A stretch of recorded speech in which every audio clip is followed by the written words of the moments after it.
I'm a man with ADHD. I'm 45 years old, and I was diagnosed around, I don't know, 38 years old, I guess.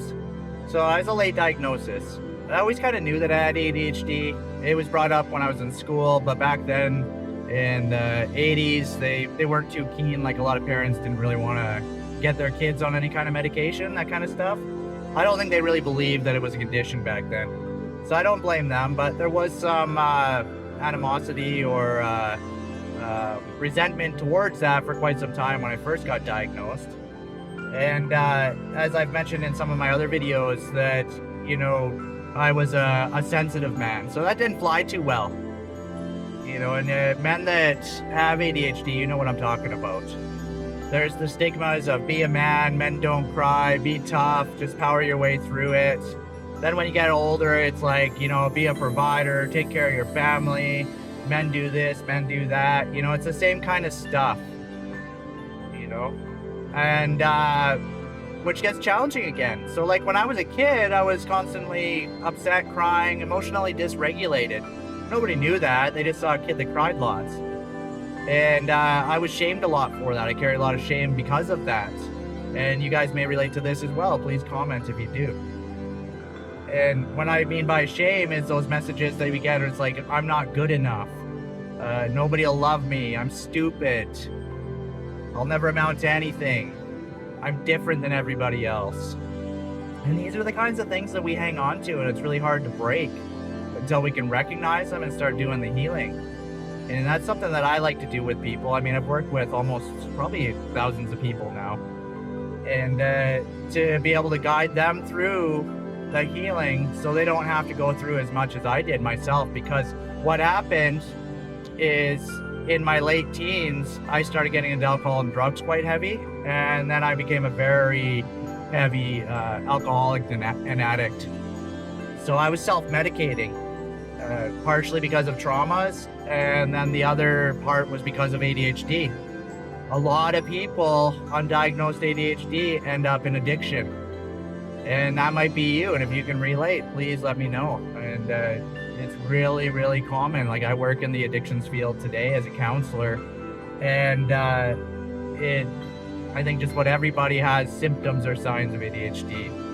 And this isn't medical advice. This is from my own personal point of view and my own journey. I share this in hopes that I can help other men, help other people with ADHD. And by sharing, you know, what's worked for me. And so I ended up in addiction. And you know, I thought, oh, okay, let's have some kids. Met a beautiful woman. Unfortunately, she was prone to this type of thing as well, so we ended up in addiction together. Long story short, caused each other a lot of trauma. We had kids. We lost custody of our kids. And you know, we went down a long, very painful path.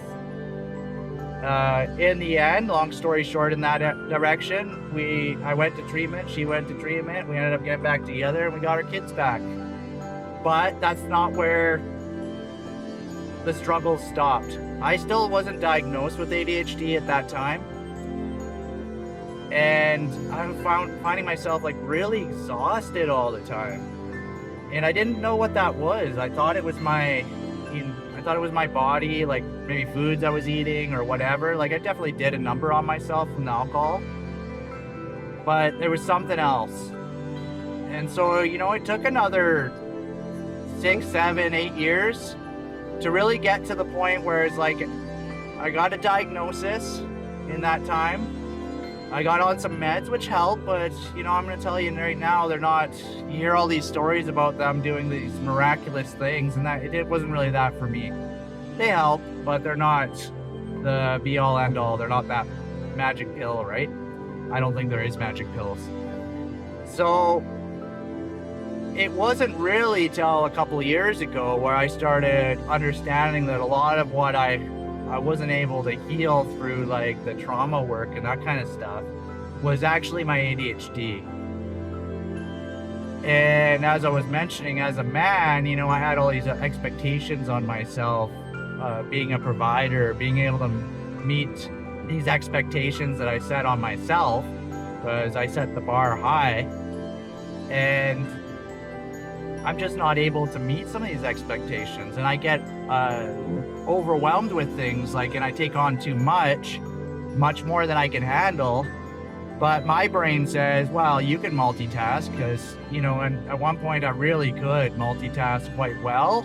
It just didn't mean I was going to get it all done. I could start lots of things at once, and I could manage them really well for some time until I crashed. So I didn't know about the ADHD burnout cycle, where, you know, I get hyper-focused and then I'd fall into these, you know, commitments. I get all these commitments, and then all of a sudden I wasn't able to keep up to them because I really wasn't capable of managing all of that for that amount of time. So yeah, so now it's been,